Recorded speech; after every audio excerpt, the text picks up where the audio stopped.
warm welcome to all the participants and our speakers to this amazing chat on how to prioritize and be productive every single day. It's an afternoon, and thank you so much for making the time to be a part of this session.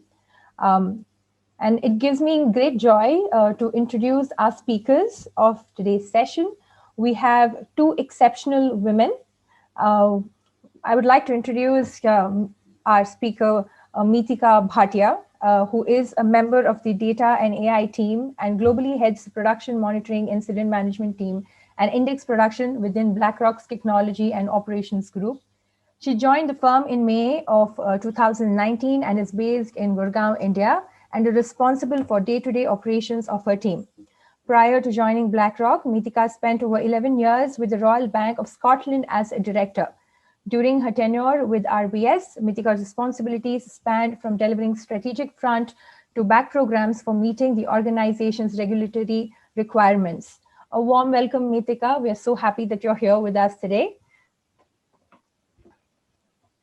We also have with us our second speaker, that is Manisha Sukhija. She leads the platform engineering team within BlackRock's Aladdin product group in India. The platform engineering team architects and builds the fabric that underpins Aladdin, an operating system for investment managers that seeks to connect the information, people, and technology needed to manage money in real time. She is an IT software professional with 20 plus years of career experience, reflecting strong leadership skills with program management, delivery management, and software solution design and development expertise in the financial services domain. Prior to this, she was a senior project manager at Fidelity Investments in Gurgaon, where she led the digital transformation program for the personal investing business. On a personal front, and this is also a favorite for me when I read this, Manisha is married and settled in Delhi. She has a 14-year-old son who is currently in grade 9. Firstly, warm welcome to Meetika and Manisha. Yeah, I know that we are all in this work from home setup, and when you have a huge company to run and kids at the same time, like 14, a teenager, I mean, that's a lot. So over to you. All these people here today are here because they want to hear you, they want to hear your experiences and how do you prioritize and manage to be productive every single day with everything that's happening in your life. Sure. Thank you so very much for the introduction. And Manisha, do you want to go first, introducing yourself a bit more, talking about your career journey? Or you good for Sure. me to go? Yeah, go. Either which way, okay. I'll go in that case, Medika. Thanks, Marisa. Good afternoon, everyone. And I think what I heard made me sound exemplary, but to be honest, I am as human as all of us are. I've struggled and in my career, in my managing personal life, professional life. So I've been through all of it as well. So one fact that a lot of people, find very surprising is I was, in a government organization for around 7 years. And after that, when my son was just 6 months old, I chose to change jobs and I moved to a private MNC. A lot of people, found it strange. I heard a lot of negative views, but my family and also my husband stood by my decision. Now, what drove my transition was primarily the fact that I wanted a feeling of self-worth as well as, monetary security. These were the two driving factors at that point in my life. Now, having said that, when I made this transition, I think the few things that kept me afloat was learning to make a task list. I think that was extremely important and extremely helpful. And when I woke up, in my mental mind, I had a list of things that I needed to do before I left for office. On my commute to office, I would think about what I need to get completed by the end of this day. And on reaching office in the afternoon, I would do a quick assessment of what all is to be prioritized for the rest half of the day. and roughly by when I should be able to get through. So all I meant was, planning and prioritizing is something that kept me afloat, through those tough times. I'll be honest, I've struggled with guilt, and I've struggled with guilt at different points in my career. I've both guilt that's been self perpetuated and at times even inflicted. Many times, when things wouldn't run the perfect way, I would end up feeling like, should I quit? Am I not being a good mother? Am I really not being a good daughter, a good wife? I've been through all this. And I think every single woman, actually has been through this journey in their career. But over the years, I seemingly have found satisfaction with the choices that I have made. And the two primary things that give me the most satisfaction is I am rearing a son who understands the value of hard work. That's been, really important. And he actually truly believes in equality. He sees me work as much as my husband, and he values the fact that, we are, he gets that feeling of probably a mom is a super mom because, she's managing house, she's managing my studies, she's managing her office. I might not be doing a great job at all of them, but I think he thinks I do a fairly decent job. And the second thing that I think is, to a certain extent, I have actually reared my son to be a little more self reliant. He values my time, he values his own time a little more, seeing both his parents value, time and value hard work. So I think these are the two things that give me satisfaction. I think that kind of sets the tone for the discussion, and I am excited to be a part of this discussion. Over to you, Mithika. Thank you, Manisha. I think that was very inspiring, even for me. So I guess on a similar lines, right?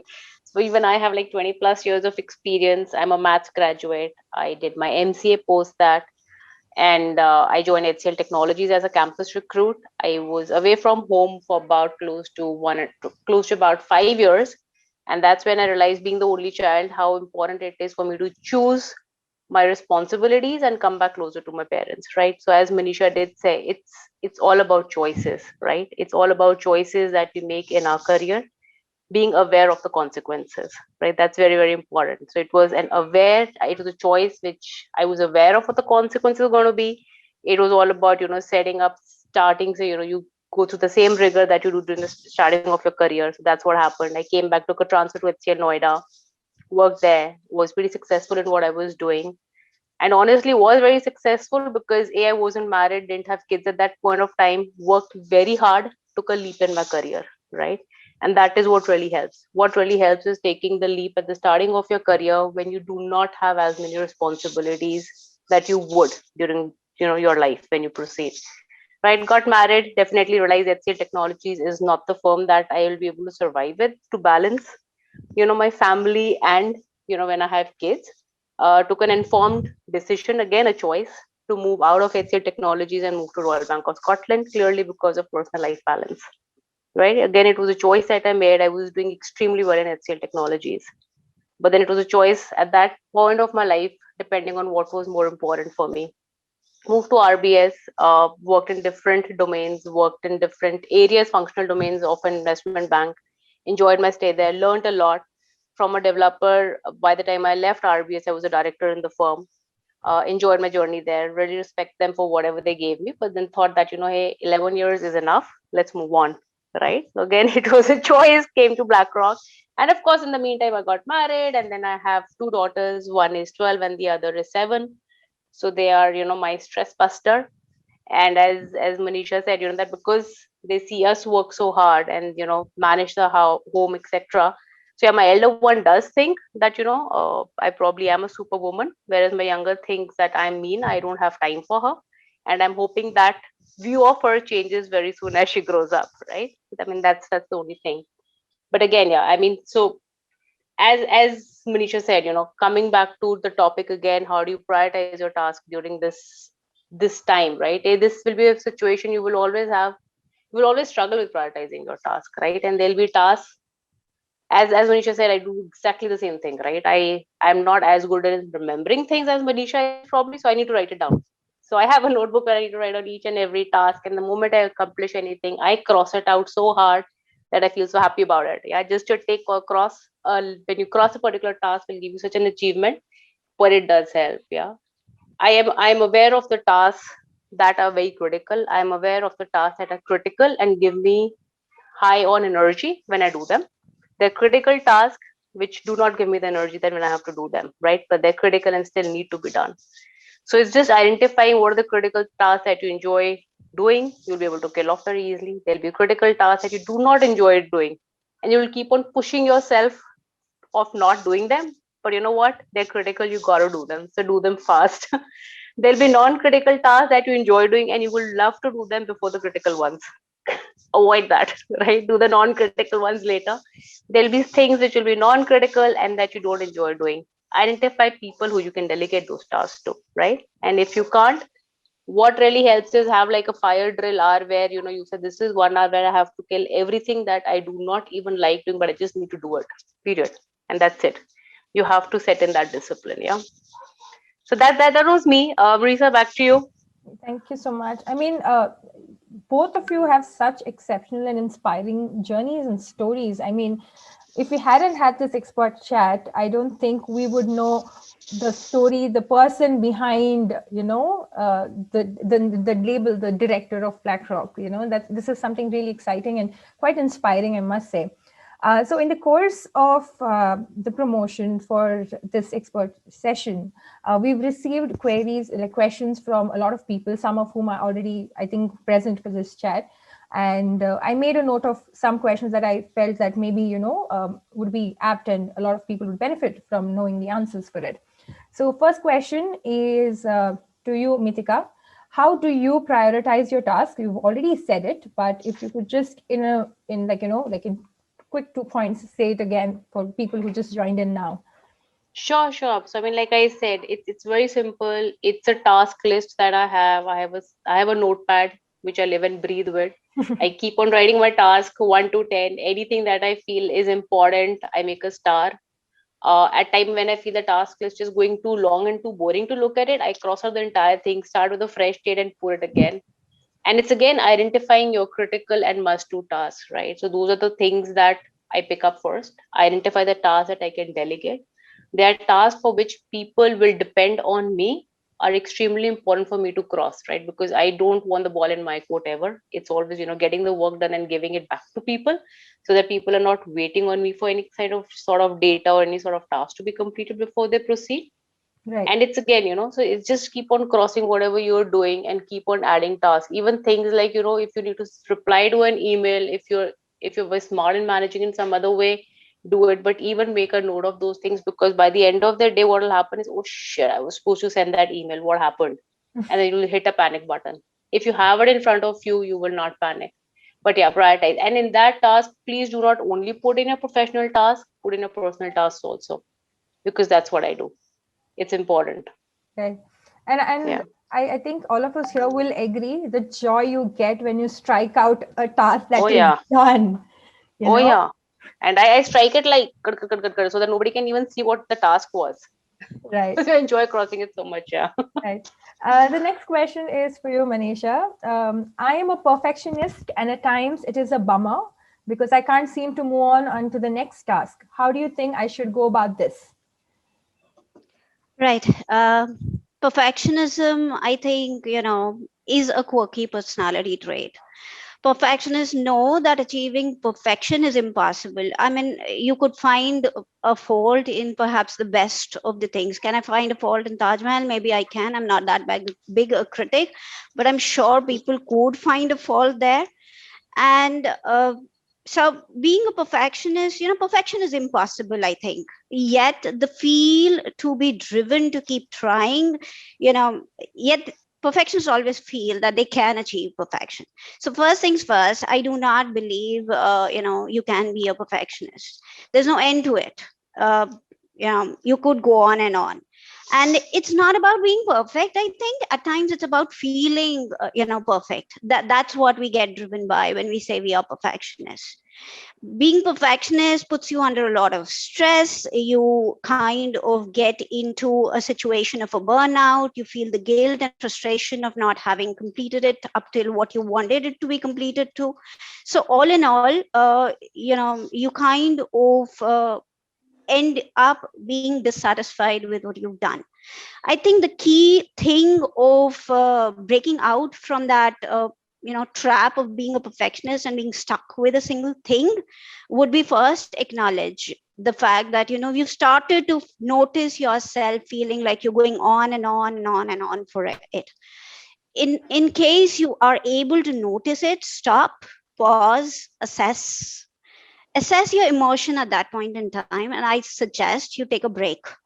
And when I say break, that's a coping mechanism to give yourself some time away from, that mentality of being a perfectionist. Call someone or just go out for a 5 minutes of walk. It will give you that space to reevaluate whether you really want to spend more time on this job any longer or not. I think this is something that can be achieved with practice and with experimentation. You need to find your way of coping up. That's a coping mechanism for breaking out of that trap. That's number one. Second thing, you really need to assess, at the back of your mind, you need to assess what's actually fueling your urge to continue to be perfection. Is it a fear of failure? Is it a it's generally a fear, I think. So you need to really assess that. I think when I talked about taking a break, you should do a cost benefit analysis at that point. What is the lost opportunity cost that you're paying for continuing on that piece of work? And as Mithika said, keep a timer at times. If you're such a big perfectionist, you just can't move off to the next task. Reassess, put in a timer. And when I say put in a timer, I think you need to set a timer, put it on your mobile, put it on your laptop, put in a timer. And when the timer rings off, reassess. As I said, stop and reassess. In most of the time, you'll feel like you've done a good enough job. And trust me, good enough is generally good enough. Stop, as I said at that point. Believe that good enough is good enough. Adjust your standards if you need to, and learn to move on. There's no hard and fast rule, as I would say, but a stop and a pause will probably give you that breather to think it through and move on. Right. I think fear does play a major role. I think we are somewhere deep down governed by fear, and we have a fear of all kinds at times, right? Yeah. The next question is to you, Mithika. This one's, how do I set realistic goals and make effective use of my time while managing home, kids, personal and professional responsibilities? Right.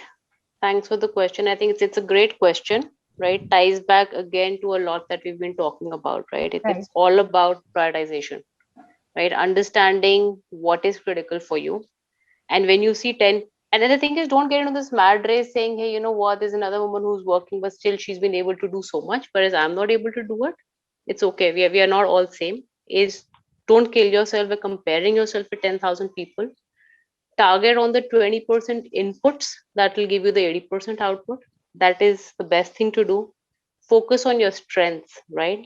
You really need to focus on what you're good at. Stop concentrating on things that you are not so good at. Of course, there's always area of improvement, but I think invest more in what you're good at and make yourself stronger over there.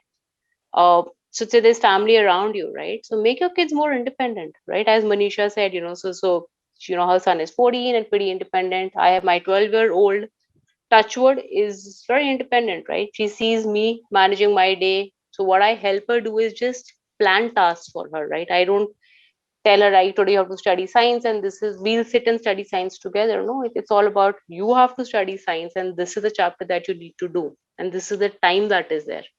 And take time out for yourself, right? It's very important. It is extremely important where you need that my time.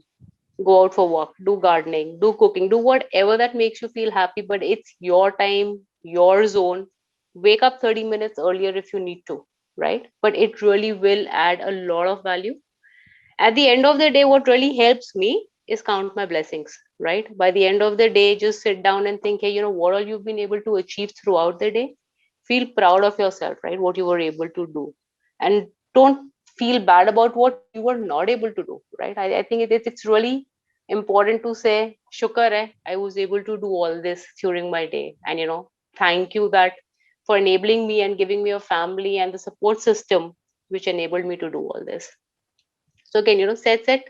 Don't beat yourself up for not being able to do things. I think pat yourself on the backs for what you're able to achieve. I think that will really help. Absolutely. Next question is to Manisha. I think I even like this question because this somewhere ties up 2020 as well. We are still learning ways to go about the changes that the pandemic has presented before us. Could you give us some tips on how to embrace these changes and continue to be productive despite whatever the future holds for us? Yeah, so all of us have been on a newly adapting to the new things that the year brought us. It's been a complete nerve-wracking year, if I was to say so. It's created emotional havoc, it's created stressful times, but all of us have somehow learned to adapt. So work from home, when it came in, it brought with it own set of challenges. The initial challenges when the lockdown was announced was you did not have house help, you had your schools were brought back to home, your work was brought back to home, so everything was doing everything at home and somehow managing it. A lot of people did not have office setups, so they kind of adapted, built their office setups over a period of time. I myself remember having just one internet connection. I ended up connections now, just so that both me and my husband could work in the same place, and so my son could continue his schooling. So we've over a period of time adapted. But what I also see is the urge to overachieve.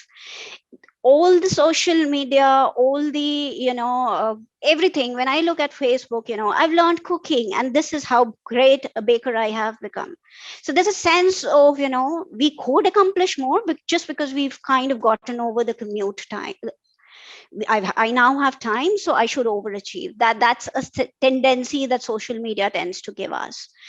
The urge to overachieve in a time of global crisis is a reflection of work should continue all the time culture. The idea that we've always got to be self-improving, or we've always going to be working so that there's a profit to be made somewhere, is again a hustle culture that we've gotten our mindsets into. So my suggestion there is give yourself enough grace.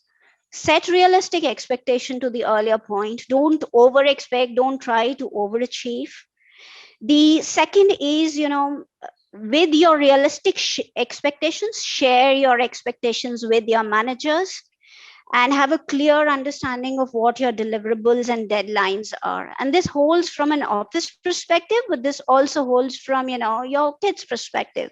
If you've got kids whose homework needs to be managed and there are deadlines set, make sure you're aware of those deadlines and you plot them in. The second thing is make a realistic schedule. How your body is, when you are at your best, whether you're a morning person or you're evening person. If you're a morning person, achieve the most important task. To Mithika's point, the 20% of the task in the morning hours. If you're a night person, try to focus on that 20%, which results in 80% productivity at night. So make your schedule basis what you would want it to be to a certain extent. To Mithika's point again earlier, plot your personal tasks in. For example, create your meal plans. I remember in the first month of lockdown, I spent an hour and a half, if I was actually honest, trying to guess what's going to be made for breakfast, what's going to be made for lunch, and what's going to be made for dinner. At the end of the first week, I realized I needed a meal plan. And I actually took a piece of paper and jotted down what the meal plan is going to look like, what's going to be there for breakfast, lunch, and dinner, rather than spending 30 minutes trying to figure that out. And I stuck it with a fridge magnet on my fridge. It gave me 1 hour of my time back. Trust me, you don't realize how much you end up, discussing, debating over meal plans and thinking and rethinking. So, factor your personal jobs in, factor your personal chores in, find the switch off point. That is important. You need to establish boundaries. I know, my work spills into house and house spills into work at this point, and most of us feel the same. But there is a point wherein, you have to put your foot down and identify your switch off point and create a boundary. We have to find the right balance between, family life, between professional life. It's very difficult, and your switch off time might not be the same every day. It could be 5 p.m. on one day and 8 p.m. on another, and maybe a 10 p.m. on the third day. But at least, you've kind of identified that this is what my pattern for the day looks like, and this is going to be my switch off time for today. Don't go on and on, otherwise you will end up burning yourself, and you will keep slipping on your tasks. Multitasking, honestly, multitasking is counterproductive. It is a myth. Nobody can multitask. All you end up doing is go back and forth between tasks.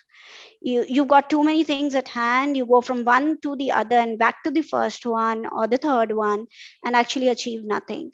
So focus, prioritize, be clear in communication at what the expectation are, focus on the job at hand, stop multitasking, and find how to create the boundary between, work and family. That's important. Right. At this point, I would like to take a question that's come from the participants. Ujwala is asking, she wants to know, what do you do when on certain rare occasions you finish your tasks before time? Do you take additional work or take the rest of the time to analyze and see how the day went?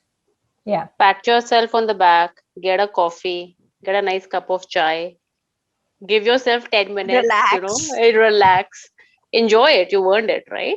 And then, yes, of course, I would not say so if you've gained like about a couple of hours, if you've been able to finish your task, then you pick up task. I mean, why don't you invest in yourself, right? Invest in yourself, study something, see what is that you can do for yourself, right? And pick up tasks which are critical. But then again, just don't keep on taking tasks that somebody is delegating their work to you, right? As women, I think we just need to be very smart to ensure that the things that we pick up are really adding value for us and getting us the right visibility that we need, right? Just don't be like a smart person because you're doing work. So if people keep on dumping work on you and you happily keep on doing somebody else's work. So don't fall into that trap. I would suggest invest in yourself and then pick up things which adds a lot of visibility for you. That's Yeah, my two just to cents. add Yeah. on. Yeah, exactly. I completely agree with Matika on everything that she said. I believe if you found your breather space, you've actually accomplished and you've earned your breather space. Don't fill it with tasks. Just breathe. Learn to just breathe at times.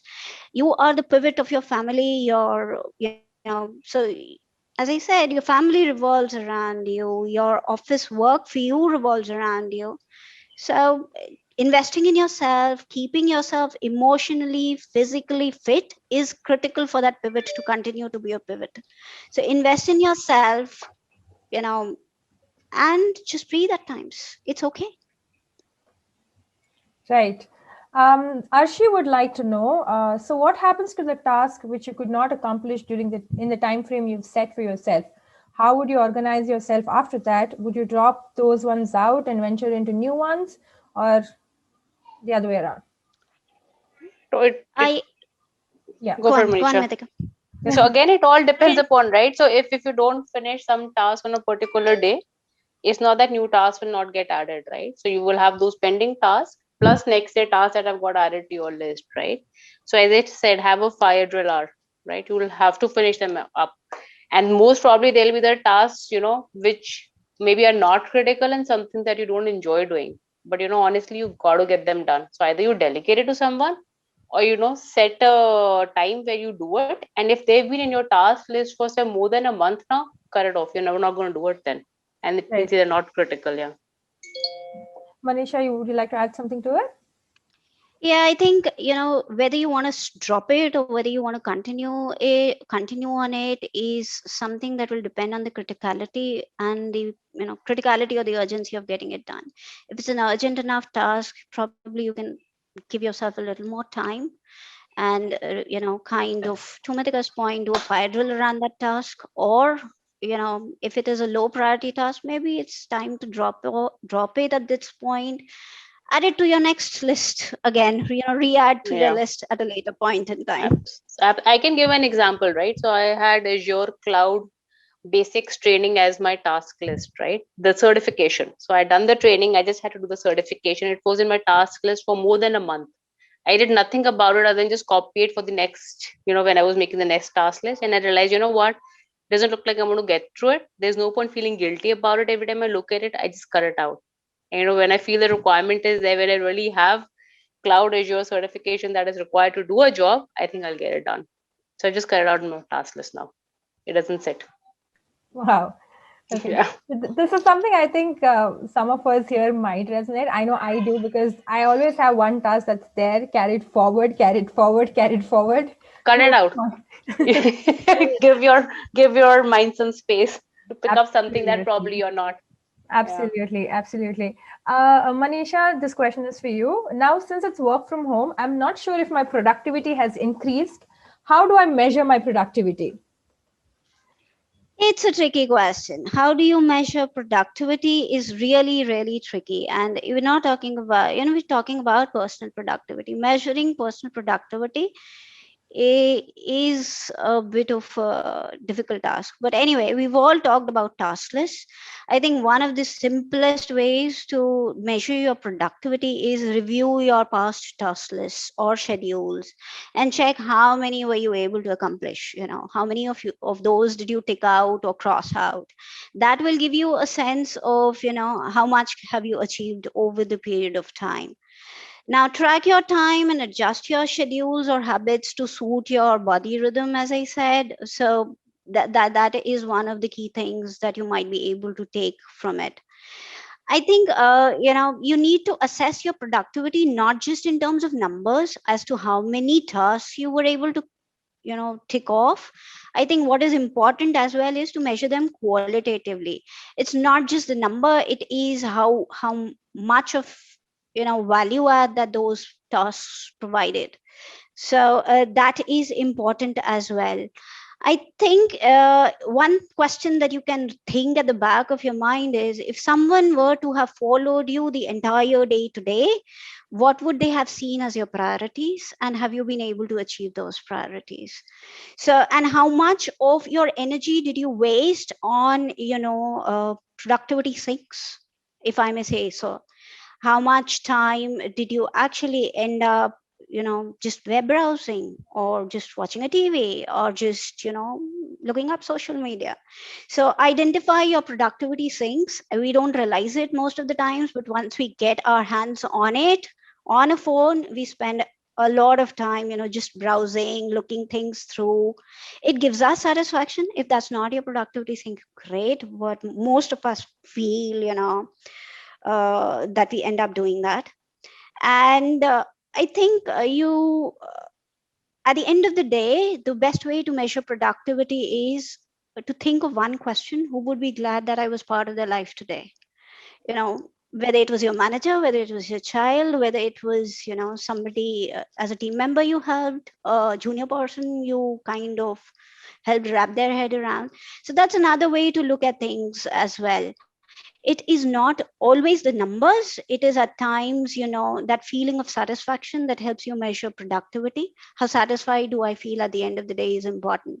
There's no clear cut you know check as to this is going to increase my productivity, or this is how I'm going to measure my productivity today. So, Medika, anything you would want to add? No, I think just don't be too harsh on yourself saying, hey, how do I measure my productivity? If by the end of the day you sit down and actually start making a list of things that you do, right? So once I was in in a life coaching session, and the lady asked me, hey, where do you rate yourself on a scale of 10? I did not rate myself well, and she said, okay, fine, so tell me, what all do you do?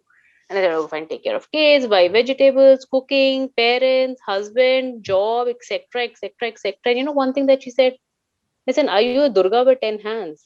You're not, right? So be happy. I mean, what else do you want to do? So I think set the expectations right, guys. You're human beings, right? Just because we are working women doesn't make us Durga with 10 hands. So guys, just appreciate what you're bringing to the table. Be confident about what you're bringing to your table. Have your content right. Do your homework well. Be confident about what you're presenting, right? And then it's just that. It's just that. I mean, just identify, again and again I'm saying, identify what all you're doing and not what you're not able to do. And once you start doing that, you will be pleasantly surprised to see what all you do, right? So by the end of the day, at times when I'm making that list, I'm like, "Arey वाह यार, मैं तो superstar बन गई आज." Even if there's one extra thing that I was able to do, right? Even calling your mother-in-law and saying hi to her is a task. You're doing it, right? It's out of respect that you're doing it. Count it. It really does add value, yeah. True, absolutely. The last two questions that are there, I want to club it together and ask, because I feel they are on the same lines. Work boundaries have become blurry, and there is always a spillover with work, and it sometimes messes the rest of your day, right? So how do you deal with this? And do you think it's a good practice to set real work hours? I feel these two questions somewhere are interconnected. So both of you are free to take this up and answer part of the Sure. question or as a whole. Sure. And I guess when we're saying, work boundaries have become blurry, and I'm assuming it's because we're saying it's because of pandemic, right? And if that is true, guys, it's not going to stay forever, right? It's going to get okay. It's been there for a long time, and you're not the only one. It's been like that for everyone, right? When you're saying, when I say I'm at home and I'm distracted, well, everybody is. Even I am, right? You need to set rules for yourself and everyone around you. Identify your workspace, respect it. If you respect it, people around you will respect it. When I'm in, my study room working, doing my work, my kids know they cannot come in and say whatever they want to, because then I'm working, right? So you have to really set that boundary for yourself. And the whole thing is getting disciplined within yourself first. Take breaks in between, right? We would take breaks when you were in office, right? When you would go, you would take, a morning coffee break, we would take a lunch break, we would take a evening chai break. All that actually stopped for a while, and I realized, you know what, I'm going to burn myself out. So actually I've started to put those breaks in to be able to perform the way we want to, right? And again, it's again, just about discipline. And yes, I do agree, it's the works, no, there are no well defined time now to working hours. Again, it's not only you who's getting impacted, you speak to anyone, and it's not really like a gender thing, with female or a male. I think we all are impacted by this. But again, I'm just hoping for things to get normal as soon as possible. And hopefully it's not there, but then you need to go put your foot down and say, you know what, this doesn't work for me. I can give you a today morning example. I was in a meeting at 8:30 in the morning, which got over at 9, and then a managing director from US said, hey, you want to catch up, can we do it now? I said, no, I can't. I need to give breakfast to my daughters, and then there's an event that I'm attending. So it was this one, and I really want to just put my thoughts around that, so I can't. We'll do it your early morning, maybe late in the day. Yeah, I think Manisha, your thoughts? yeah, just adding to the point, and another example. I mean, working with US is a bit of a pain, to be honest. Every single day you end up working late. So setting work hours in terms of will I always be able to work 8 to 5? That's not possible. The time zones don't permit us to be 8 to 5 or 9 to 6 for that. So it needs maturity, it needs flexibility, and it needs trust. All three coupled together will help guide you as to what your work hours are going to be. And a very clear example, and on a very similar lines, an example that Mithika gave, I have got a similar example. Yesterday I was on back-to-back calls from 10 to actually 10 to 4, and somebody moved a meeting around, I generally keep 30 minutes blocked for my lunch, and somebody moved a meeting around, chose to put in, another meeting in that slot. And honestly, I literally told them I will not attend for first 30 minutes of this meeting. The rationale being I need to get food on the plate. It's lunch hour. My family is waiting for food, right? So I will have to skip the first 30 minutes. There's no way I'm going to get around this. And that is, that is critical. Set your boundaries, set your work hours. If you respect that, to Mithika's point, people will be forced to accept that, number one, and everybody understands the reality of the situation. Just speak up, and people will realize, that it's not a mere excuse, it's reality. Reality has got its own place in this world. So setting work hours, you have to be flexible, you have to be mature, and you'll have to work around schedules to a large extent. But all in all, it needs tenacity to work around it. And toward the other point, we are all very hopeful that this time's not going to last. We'll be back into office and we'll have a predefined work boundary. In fact, on the work boundary, during the initial few months, I made a joke: never ever in my life I will ever crib about the 1 hour commute from office to work. That was my me time at that point, because there was no office, there was no home. And all I had was, me and my thoughts. It gave me that break. Office ends at this point, or office can restart later, but office ends and my, home is yet to begin. So there was a boundary. And I'm really glad, I had that time. And trust me, I'm not going to ever crib again about the traffic in Delhi. But to that point, it's difficult to set work hours in terms of predefined schedule, but you could have a flexible schedule and kind of work around with that schedule. The other example that I have is, something that I gave to one of my, reportees yesterday, was the same problem. I am on late hours every single day till 8, till 9. And my answer was, pick and choose your days. Try and maneuver your meetings on all, instead of 5 days being every single day being 8, make it 3 days being 9.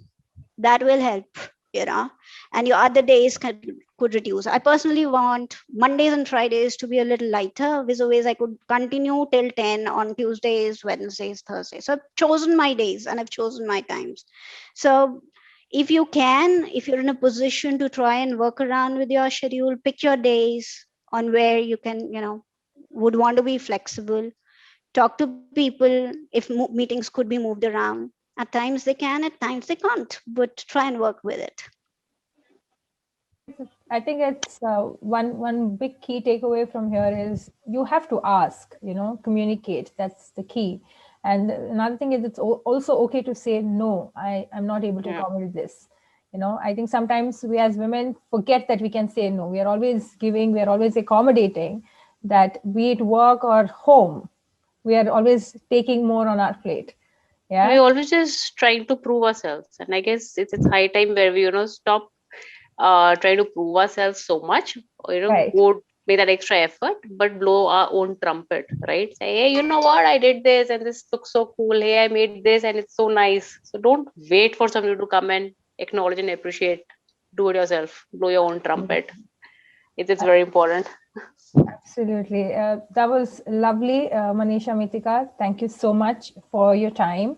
And thank you for sharing your experiences. So many of these things were relatable for me, and I'm sure to all our participants as well. Yeah. And if anyone has any question, now's the time. You can drop it in the chat box. If not, we can wind up. I've kept them, they've stayed back despite their usual, session time.